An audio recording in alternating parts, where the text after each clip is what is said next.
नमस्कार मित्रों, social media अभिव्यक्ति का मंच या सामाजिक भ्रम। सामाजिक संजाल स्थल जिसे हम सोशल नेटवर्किंग साइट्स के नाम से जानते हैं, आज के इंटरनेट का एक अभिन्न अंग है और दुनिया में 1 अरब से अधिक लोगों द्वारा उपयोग किया जाता है। वाक और अभिव्यक्ति की स्वतंत्रता लोकतंत्र का एक बहुत महत्वपूर्ण पहलू है। इस अधिकार के उपयोग के लिए सोशल मीडिया ने जो अवसर आज नागरिकों को दिए हैं, 1 दशक पूर्व हम उसकी कल्पना भी नहीं कर सकते थे।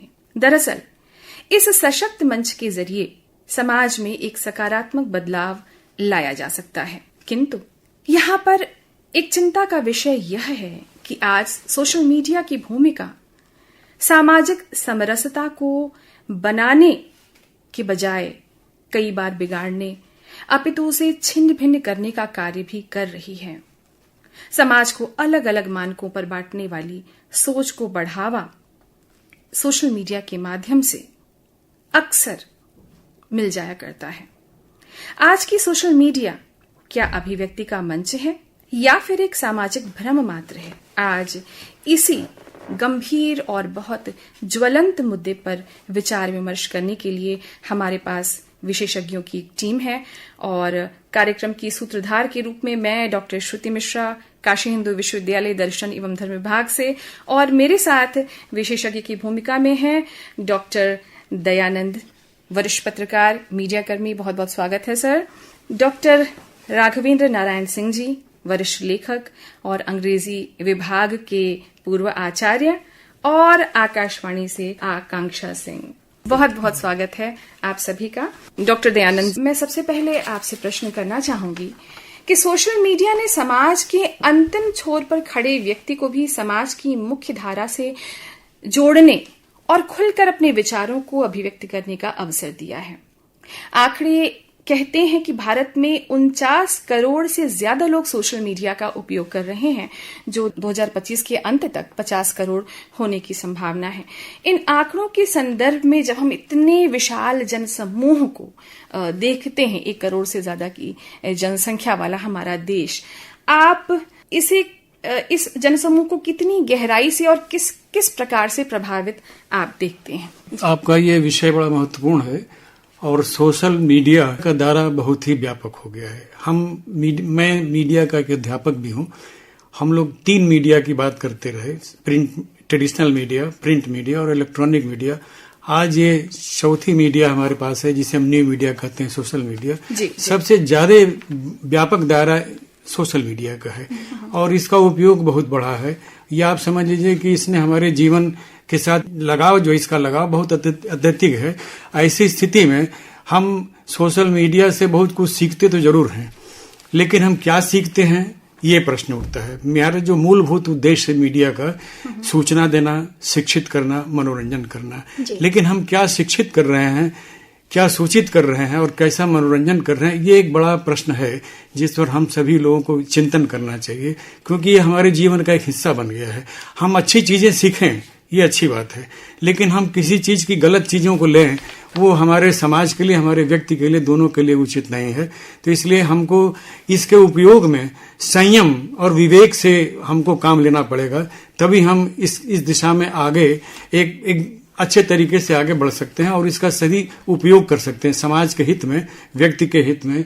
इन सब विषयों पर हम विशेष रूप से ध्यान देना चाहेंगे कि सोशल मीडिया का इस्तेमाल किस सीमा तक और किस रूप में किया जा रहा है। जी, बिल्कुल। अभी हम आपसे मुखातिब हो रहे थे डॉक्टर दयानंद जी, जो कि वरिष्ठ पत्रकार हैं और आज दैनिक पत्र से जुड़े हुए हैं। निश्चित रूप से आप इस विषय पर अपने विशेषज्ञ की भूमिका के रूप में आपने अपने विचार व्यक्त किए। अब मैं कुछ सोशल साइट्स का नाम लेना चाहूंगी, जैसे कि फेसबुक है, ट्विटर है, इंस्टाग्राम है। बहुत इनका उपयोग हो रहा है और बहुत सारी आपत्तिजनक सामग्रियों की भरमार हमें रोज ही प्राप्त हो रही है। तमाम सामग्रियां हटाई भी जाती हैं। यहाँ उल्लेखनीय ये भी है कि इनमें ज्यादातर ऐसी सामग्रियां हमें प्राप्त होती हैं जो धार्मिक भावनाओं को, राष्ट्रीय प्रतीकों के अपमान का निषेध करने वाले कानूनों का उल्लंघन करने वाली होती हैं। बहुत कम समय में और बहुत बड़ी संख्या में आपत्तिजनक सामग्री का प्राप्त होना किस बात को दर्शाता है? सोशल मीडिया का क्या दुरुपयोग ज्यादा हो रहा है सदुपयोग की अपेक्षा?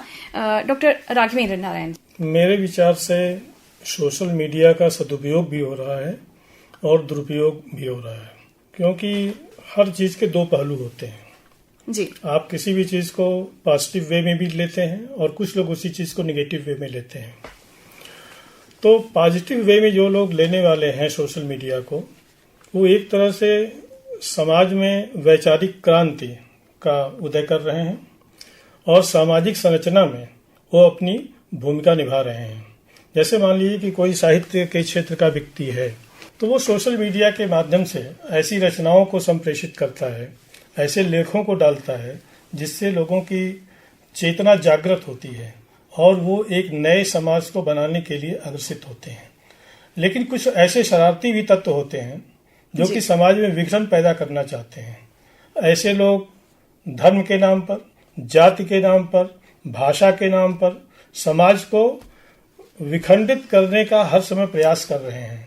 दुर्भाग्य की बात है कि इन सब चीजों को फिल्टर करने का, इनको चेक करने का अभी कोई ऐसा माध्यम सरकार ने नहीं पैदा किया है और जल्दी ही इसके ऊपर ये नियंत्रण नहीं लगाया गया तो चीजें हो सकता है कि हाथ से बाहर निकल जाएं। जी, और जी। आगे आने वाली जो पीढ़ी है उसको हमको अगर सुरक्षित करना है तो इस पर एक चेक और बैलेंस की जो बात कही जाती है सोशल मीडिया पर लगना बहुत जरूरी है। जी, बिल्कुल बिल्कुल सही कहा आपने सर। अब देखिए ना, विश्व आर्थिक मंच की एक रिपोर्ट का मैं यहाँ उल्लेख करना चाहूंगी। उसमें ये बताया गया है कि दुनिया में सोशल मीडिया के माध्यम से गलत सूचनाओं का प्रसार आज के परिवेश में उभरती हुई सबसे बड़ी चुनौतियों में से एक है, सबसे बड़े खतरों में से एक है। तो इस पर लगाम लगाना तो बहुत ही जरूरी है।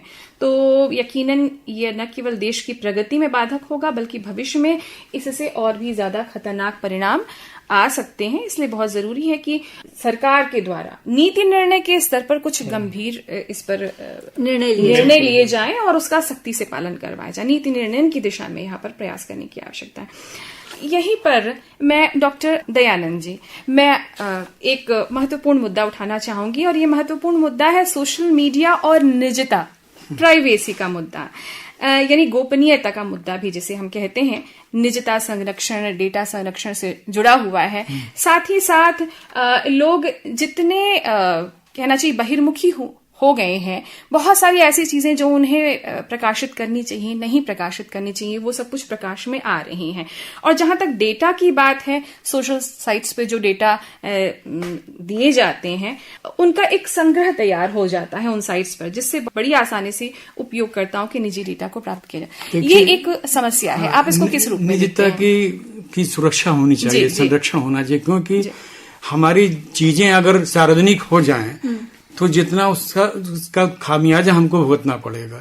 और सुप्रीम कोर्ट ने भी ये बात कही है कि स्वतंत्रता की आजादी के नाम पर न तो सोशल मीडिया का दुरुपयोग होना चाहिए और निजता की सुरक्षा पर कोई आंच भी नहीं आनी चाहिए। बिल्कुल। लेकिन ये तो बहुत महत्वपूर्ण उनकी व्यवस्था है, दे दी, लेकिन हम उसका पालन नहीं कर पाते हैं।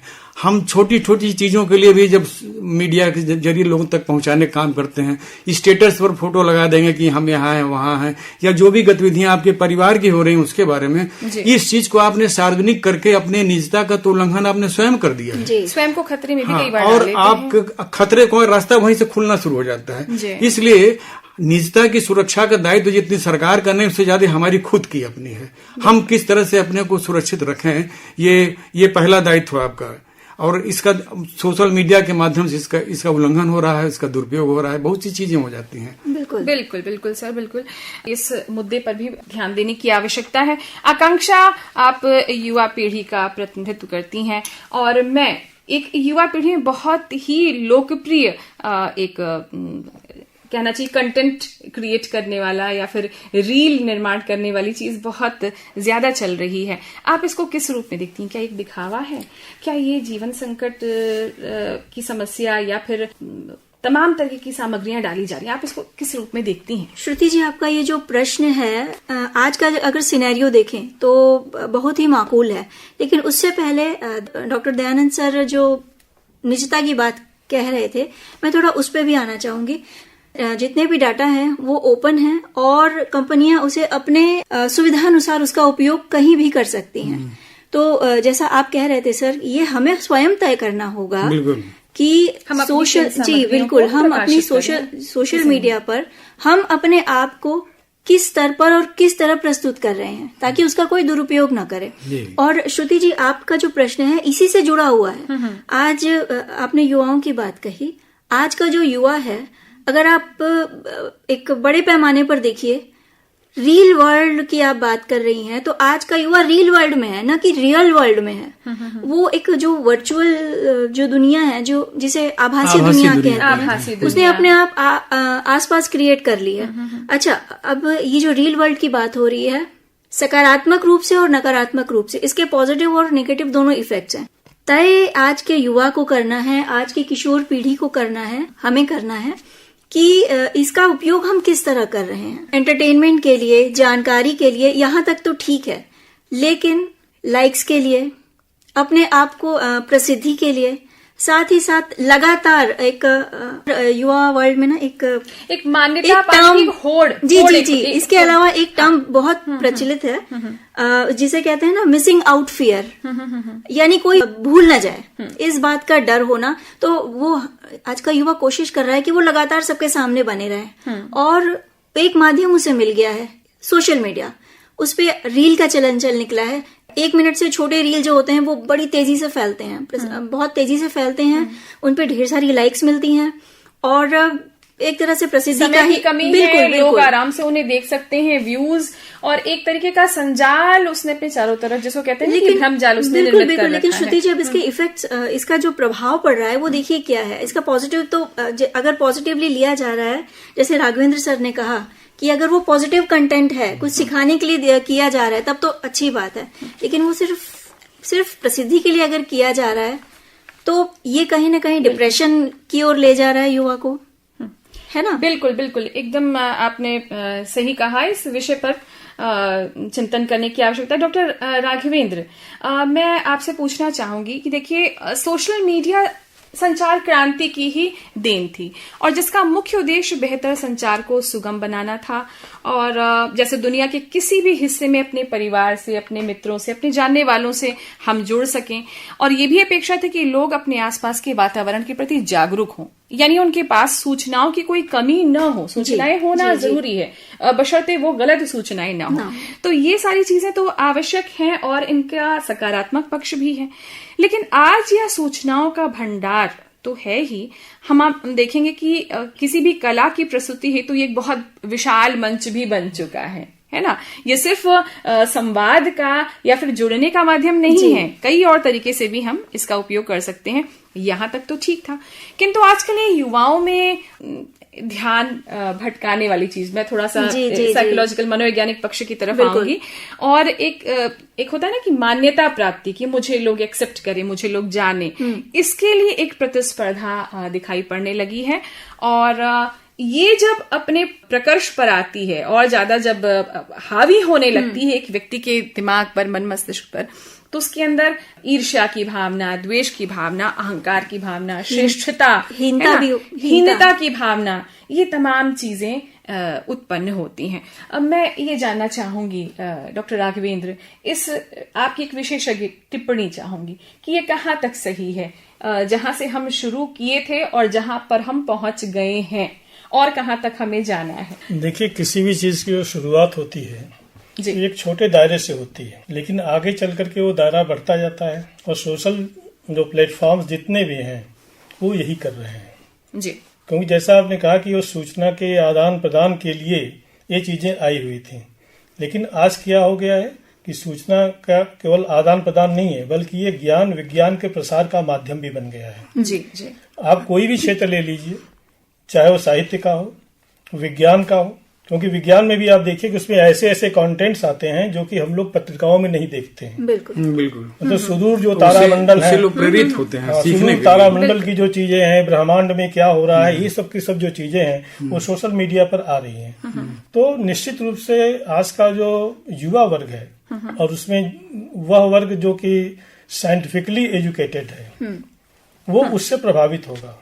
आजकल के जो छोटे छोटे बच्चे आप देख रहे हैं कि जो सोशल मीडिया से जुड़े हुए हैं, यदि वो उन चीजों को देखते हैं तो उनके भीतर भी एक कौतूहल होगा। बहुत संवेदनशील होते हैं बच्चे, और सोशल मीडिया के माध्यम से जो चीजें उनके सामने प्रस्तुत की जाती हैं या जो आती हैं वो उनको बहुत गहरे क्योंकि मैं अपने घर में ही देखता हूँ कि हमारे यहाँ के छोटे छोटे जो बच्चे हैं वो हमसे इन सब चीजों के बारे में प्रश्न करते हैं जी, कि बाबा ये कैसे हो रहा है, ये कैसे हो रहा है। तो इसका मतलब ये है कि जो चीजें वहाँ पर पाठ्यक्रम में नहीं है जी, वो चीजें सोशल मीडिया पर अवेलेबल है। बिल्कुल। और जो बच्चा है वो वहां तक पहुंच रहा है जहां तक कि स्कूल और कॉलेज उसको नहीं पहुंचा पा रहे हैं। नहीं तो यह एक बहुत बड़ी बात है, बहुत बड़ी चीज है ये।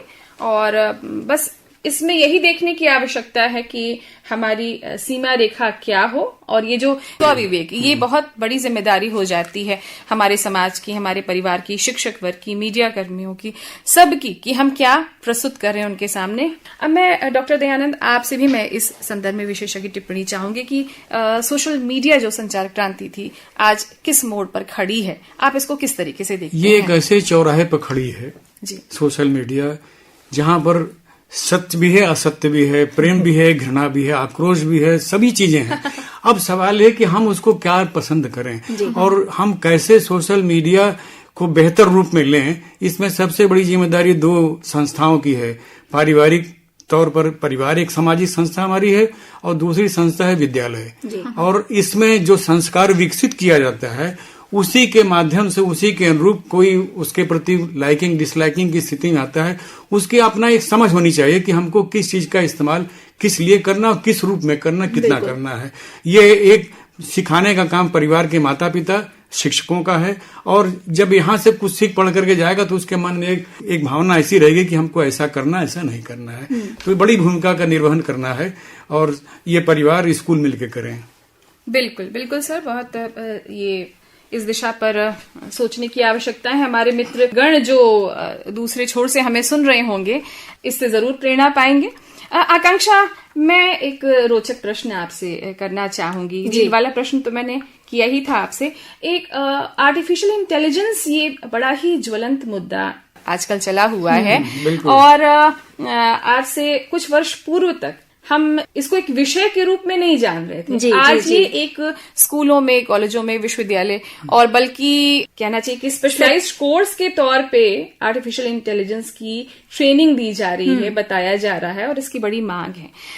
मैं जब यहाँ पर सोशल मीडिया, क्या यह सिर्फ अभिव्यक्ति का माध्यम है या यह भ्रम भी है, तो भ्रम जैसे पक्ष को थोड़ा सा मैं रेखांकित करते हुए मैं AI के संदर्भ में आपसे जानना चाहूंगी और मैं उल्लेख करना चाहूंगी यहाँ पर डीप फेक का, है ना जी। श्रुति जी, अगर हम AI की बात करें तो जैसा कि आपने कहा कि कुछ समय पहले तक हम इसके बारे में सिर्फ सुनते थे, लेकिन आज देखिए ये हमारी सच्चाई बन चुका है। और AI का जो उपयोग है हमारे जो दैनंदिन जीवन है सर, इतनी उसने अपनी जगह बना ली है कि धीरे धीरे वो हमारे विचारों पे कब्जा कर रहा है। अगर विचारों की बात करें तो श्रुति जी कंटेंट क्रिएशन की बात करते हैं तो एक छोटा सा पक्ष है AI का कि AI के जरिए कंटेंट क्रिएशन आज इतना सरल हो गया है कि कोई भी कर सकता है। मानव की जो बौद्धिक क्षमता है फिर वो कहाँ गई, उसकी उपयोगिता खत्म हो गई। अब आप देखिए ना, AI को बनाने वाला कौन है? मनुष्य ही तो है, लेकिन अब ये हम पे हावी होता जा रहा है। तो सोशल मीडिया और AI की जब हम बात करें तो ये दोनों पैरेलल चलते हैं, लेकिन AI की जो उपयोगिता है उसके भी सकारात्मक और नकारात्मक दोनों पक्ष हैं।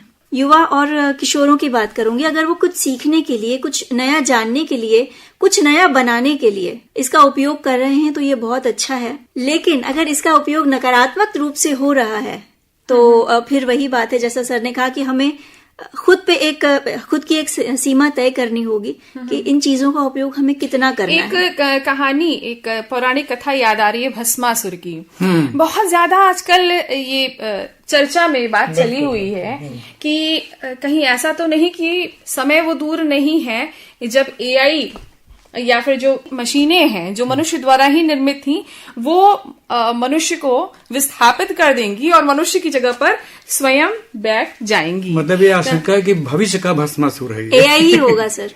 भविष्य का भस्मासुर है और हमको अपने इस बारे में सोचना पड़ेगा कि हम एआई का किस तरह से कितना इस्तेमाल करें जी, और हम उसको रोकें। मतलब ये कि आप उसका उपयोग करिए, लेकिन उसके लिए जरूरी है कि आप उस पर पूरी तरह से निर्भर न हो। जी, जी। एआई का उपयोग करिए, वो आपका गुलाम रहे, आप उसके गुलाम न बने। जी, मूल चीज ये है। श्रुति जी, सर एक बात देखिए ना, एक पक्ष ये भी देखिए, आज अगर हम स्पेशली बच्चों की बात लीजिए, जो कोरोना पीरियड था उसमें जो पढ़ाई हो रही थी वो टोटली सोशल मीडिया के द्वारा ही हो रही थी, और अब धीरे धीरे धीरे वो इतना रच बस गया है हमारे नन्हे मुन्नों के रूटीन शेड्यूल में कि हम उनको उससे अलग नहीं कर सकते। उनका होमवर्क आ रहा है, वो सोशल मीडिया के थ्रू मिल रहा है, उन्हें होमवर्क करवाना है, हमें सोशल मीडिया की जरूरत है आज के माता पिता को।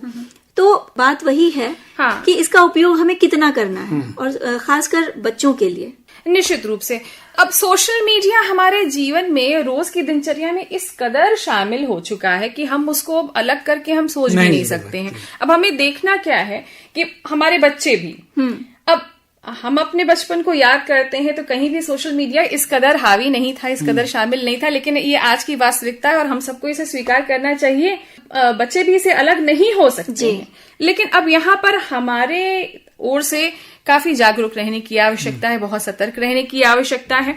और बच्चे ही हमारे देश का भविष्य, जिस भविष्य की हम बात कर रहे हैं, तो सोशल मीडिया की सीमाओं और खतरों से हमें हमेशा उन्हें सतर्क करना होगा, उन्हें जागरूक करना होगा, और उपयोग और दुरुपयोग की बारीकी को हमें बताना होगा, उन्हें निश्चित रूप से बताना होगा। डॉक्टर राघवेंद्र, एक ज्वलंत मुद्दा है, चूंकि भ्रम की बात यहाँ पर हो रही है। बहुत सारे आप देखिए ना कि तमाम ऐसे अवसर हमारे जीवन में होते हैं, वैवाहिक अवसर इत्यादि। कई बार ऐसा लग रहा है कि जब हम सोशल मीडिया पर जाते हैं तो बहुत जोर शोर से उसका प्रचार प्रसार होता है, बहुत सारे ऐसे विधान शामिल कर दिए गए हैं, प्री वेडिंग सेरेमनी इत्यादि और तमाम चीजें जो पहले नहीं थी। तो आपको नहीं लगता कि ये दिखावा भी एक तरीके का भ्रम है, और हम भ्रम के जगत को शायद हमें दिखाना है, इसलिए हम इतना सब कुछ कर रहे हैं क्या? बिल्कुल। अपने लिए तो इतनी आवश्यकता नहीं। इसको मैं भ्रम तो नहीं मानता हूँ, इसको मैं मनुष्य की ये प्रवृत्ति मानता हूँ कि उसके भीतर एक दिखावे की चीज होती है जी, वो हर चीज को दिखाना चाहता है जी। लेकिन जब मैं इसके सामाजिक पक्ष पर देखता हूँ कि जब ये चीजें समाज में आ रही हैं तो वो जो निर्बल वर्ग, वह जो हाशिए पर जो पड़ा हुआ जो वर्ग है, वो भी ऊंचे लोगों को फॉलो करने की कोशिश करता है जी, जी। और इस तरह से वह एक डेट के जाल में, ऋण के जाल में वो उलझता जा रहा है। तो हमें इस पर भी सोचना होगा। जैसे आपने कहा कि प्री वेडिंग सेरेमनी है या रिंग सेरेमनी, ये एक उदाहरण के तौर पे बहुत सारी ऐसी चीजें शामिल हो। अति प्रदर्शन ठीक नहीं, अति प्रदर्शन ठीक, क्योंकि पहले विवाह था, फिर रिसेप्शन इत्यादि, हम लोग ये हम लोग देख रहे हैं, हम लोग उसके भुक्तभोगी हो रहे हैं, लेकिन हम लोग उसको चेक नहीं कर पा रहे हैं क्योंकि वो चीजें समाज में इतनी ज्यादा प्रचलित हो गई हैं, इतनी ज्यादा प्रचलित। और यदि आप नहीं करते हैं तो लोग आपको बड़ी हीन भावना से देखते हैं कि अरे देखिए ये तो इन्होंने तो शादी करके बस एक खाली हो गए। तो इस चीज को हमको सोच में बदलाव की आवश्यकता है। बिल्कुल, मतलब दिखावे की प्रवृत्ति काफी बढ़ी है और बहुत सारी चीजें ऐसी आई हैं जो पहले नहीं थी और अपेक्षा न होने के बावजूद भी काफी सारी, और वो आवश्यक है कि अनावश्यक है, हम इस पर भी विचार नहीं कर रहे हैं। इस पर भी विचार नहीं कर रहे हैं। श्रुति जी, विशेष अवसर के अलावा आप देखिए कि पूरे दिन की जानकारी सोशल मीडिया पे कोई देते रहते हैं कि आज हम यहाँ गए, आज हमने ये किया, इस समय हम यहाँ उपस्थित हैं, हर समय स्टेटस लगाते हैं। बिल्कुल बिल्कुल। क्या इसकी आवश्यकता है? आवश्यकता है। निजता एक होता है ना कि निजता या गोपनीयता में भी एक शांति होती है। इतना प्रदर्शन क्यों, इतना दिखावा क्यों? किसलिए? तो ये दिखावा वस्तुतः आपको भ्रम की तरफ ही ले जाता है। आत्ममुक्तता से भी हमको दूर रहने की जरूरत है। आत्ममुग्धता के चलते बहुत सी चीजें होने लगती हैं, उससे भी रुकना पड़ेगा। आत्ममुग्धता, आत्ममोह वाली चीज जैसे आपने बताई, आत्ममुग्धता होने लगी जी, और एकांतता भी बढ़ गई है लोगों की। बिल्कुल बिल्कुल। ये इसी का सब परिणति है। ये कितनी खतरनाक है, वाकई इस पर ध्यान देने की आवश्यकता है। ये मनुष्य जिसको सामाजिक प्राणी कहा जाता है, उसके मानसिक स्वास्थ्य पर एक गंभीर चोट है। तो बस संवेदनहीनता इसे कह सकते हैं हम। बिल्कुल बिल्कुल। तो सोशल मीडिया के अनगिनत लाभ है। हम विशेषज्ञों के माध्यम से बहुत कुछ जाने मित्रों, और ये वैश्विक नेटवर्किंग व्यापक रूप से व्यावसायिक और मार्केटिंग अवसरों को प्रदान करती है, संवाद में सरलता लाती है, और बहुत सारे ऐसे सोशल प्लेटफॉर्म हैं जो सूचना साझा करने का कार्य करते हैं। कहने का मतलब यह है कि इसके लाभ तो अनंत हैं, लेकिन इसके कुछ वृहद नुकसान भी हैं, और इन्हीं चिंताओं को यहाँ पर हम चर्चा करने के लिए उपस्थित हुए थे। जैसे गोपनीयता की समस्या सर ने बताई, किशोरों में भटकाव, जनमानस का ध्यान भटकाव, साइबर संबंधी जो तमाम अपराध हो रहे हैं, गलत सूचनाएं, और मानसिक स्वास्थ्य जो बहुत बड़ी समस्या है। मानसिक स्वास्थ्य में जैसा आपने बताया कि अवसाद, चिंता, आत्मोह, उदासी इत्यादि, इन सब पर हमको ध्यान देने की आवश्यकता है हर स्तर पर। और ऐसे में मीडिया की भूमिका, शिक्षकों की भूमिका बहुत महत्वपूर्ण हो जाती है, परिवार की भूमिका बहुत महत्वपूर्ण हो जाती है। मित्रों, तो आप इस कार्यक्रम में उपस्थित हुए, और डॉक्टर दयानंद जी, वरिष्ठ पत्रकार, डॉक्टर राघवेंद्र नारायण सिंह जी, वरिष्ठ लेखक, अंग्रेजी विभाग के अध्यापक, पूर्व अध्यापक, और आकांक्षा आकाशवाणी से, और मैं स्वयं डॉक्टर श्रुति मिश्रा काशी हिंदू विश्वविद्यालय से इस कार्यक्रम को सूत्रबद्ध कर रही थी। आप सबसे अनुमति चाहूंगी, फिर मुलाकात होगी मित्रों। बहुत बहुत धन्यवाद और नमस्कार। धन्यवाद।